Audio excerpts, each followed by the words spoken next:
Okay, so now I am doing trying to do a little bit of a process video here, and I'm showing you the substrates, basically what you put the collage on.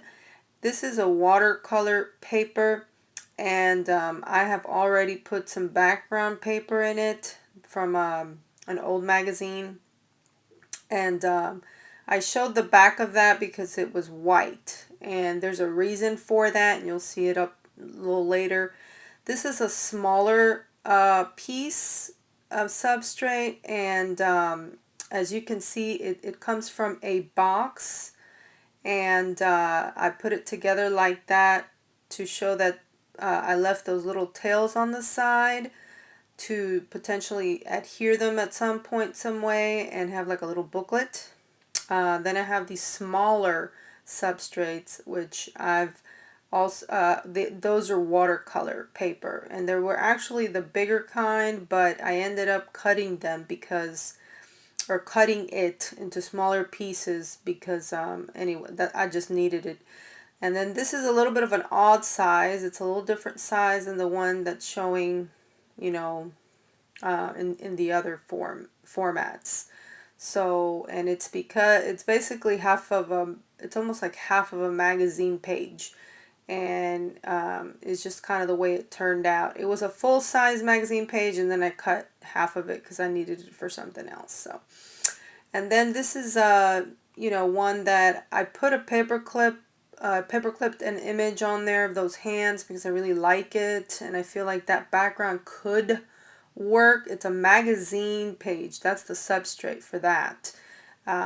So it was like a little advertisement in the back for like a shampoo or something. But I just wanted to show you it's an extra heavy, thick, uh, you know, magazine material. So that's what you want to use, I think, just to have a little more stability. I know other people that do collage can use just like any plain sheet of paper, blank or not.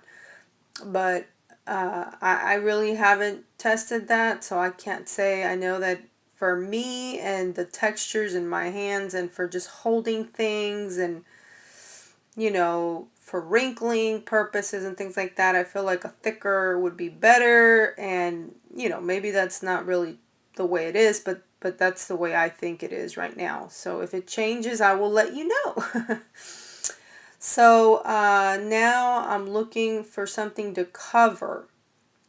And Carla from Caged Fish, she has beautiful tutorials on how to collage, and she uses a lot of this mail envelopes, those security envelopes that come in the mail, and so those pretty prints on the inside of envelopes is what she uses, and so that's I also use that as well. It's one of the ways that I cover a background. At the beginning of the video, you saw me with one that had white on the back and then kind of like letters, like old letters in the front.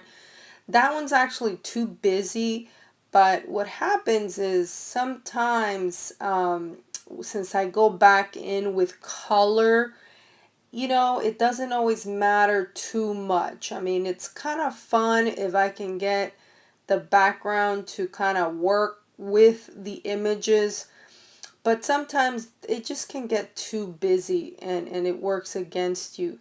And that's really always a challenge for me because I feel like I just need to keep, putting bits and pieces. And really, just like Carla says on Cage Fish, you want to use bigger pieces and less of them so that you might have a couple, two or three different variety of colors or situations going on in your background, but you really don't want more than that, maybe. I mean, unless you just get really skilled at it and you could pull it off, which it could happen, like I said, but then, that's also why I have that white sheet of paper because, or it's not a sheet of paper, it's a watercolor paper.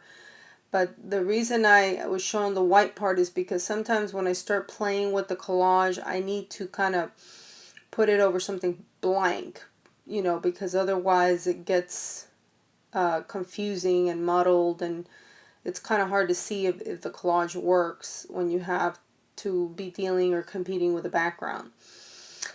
So now I'm using this dictionary page, and as you saw, I was cutting out the edges, or fussy ripping them, better yet, on the sides. And then I'm going to go ahead and adhere it in a way where hopefully you can't really read the words that well, because you know, sometimes when you can read the text, it's a little distracting.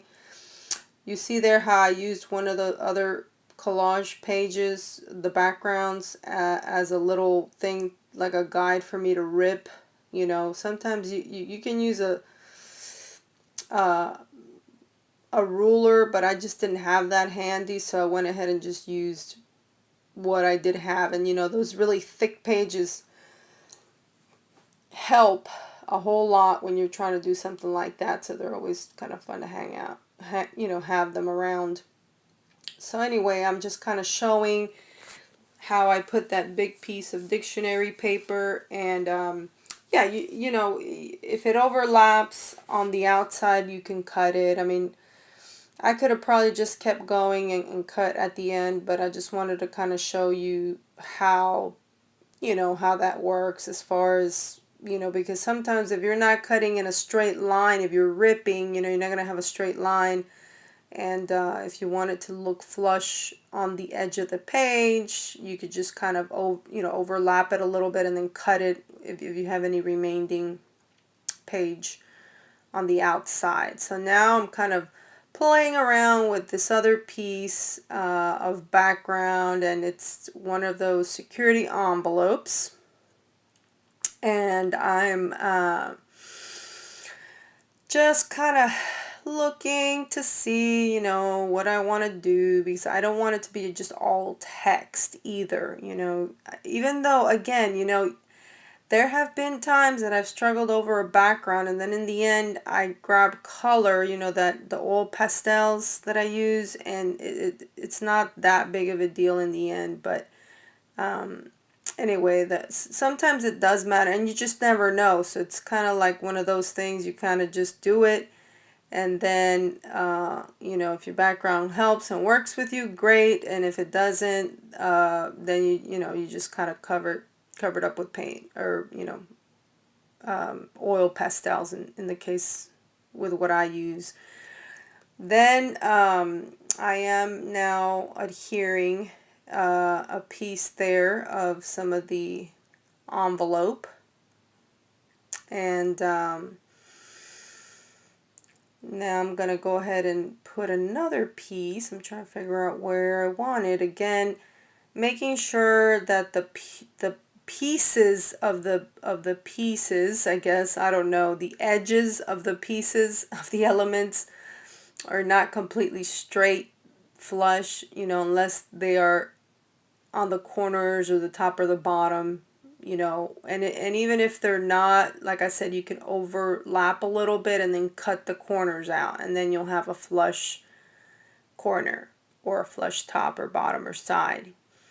So you probably already know about the baby wipes. You know, we love baby wipes, so we use them to clean up glue off our fingers, off our projects.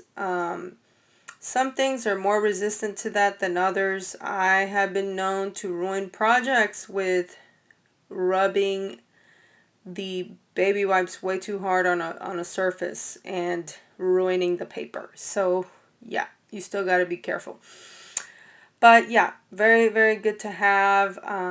Again, I'm trying to cover all the holes, especially the bigger ones, you know, and so again, I'm trying not to make it too busy, even though I already think it looks a little bit busy for my taste. But Anyway, the funny thing is that the next video that I'm gonna show, again, it's more of a process video, and so I am doing the voiceover, and it is very interesting, because it's really actually pretty hard to collage when you're trying to do a video. It's like your left brain and right brain are trying to work together, and it's not happening. So, yeah, so I figured this is one of those videos that I could talk about things that as I'm looking at it, I remember tips and tricks and things that I've learned, just from different YouTubers, and or different people, that I've met in my life, or probably mainly YouTubers. I mean, like I said, Carla from Caged Fish is excellent. Mike Deacon, I love his work. And then a lot of the junk journaler artists like Tammy Brackett, and Creatively Free to Be Me. They're just amazing. And they don't always do collage per se like this, but they do a lot of collaging on their journals, and they're just doing a lot of paper crafts, and they have a lot of good advice. But yeah, I'm thinking mainly Carla, she's been doing a 3-tier book lately, and so she's been doing recent videos that have been really helpful. And so there we are with the talking about the straight edges versus the ones that are ripped, and how that helps. I don't know that I've seen Carla use painting on her collage. I think she might do that, but I'm not 100% sure. I don't remember her doing that. I know she uses a lot of stamping, which is really beautiful, because I got an awesome idea from her, and her videos. So, but yeah, trying to do this, and the process video and being creative is a little bit of a challenge. It's kind of like your left brain and your right brain are, kind of competing with each other, not working together very well. But yeah, hopefully this will be a helpful video to you with some tips and tricks. And also the next videos will have some information on the following steps. Thank you.